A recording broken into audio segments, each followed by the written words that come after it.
రాజ్యమేది లేదు గాని రాణిలాగా చూసుకుంటా, కోట కట్టలేను గాని కళ్ళల్లో నిన్నే దాచుకుంటా.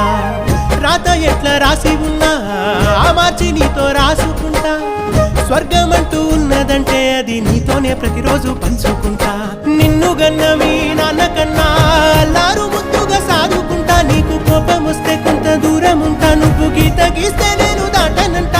కంట నీరు కంటి రెప్ప దాటకుండా కాటుకై కావలుంటా. రాంబాయి నీ మీద నాకు మనసాయనే.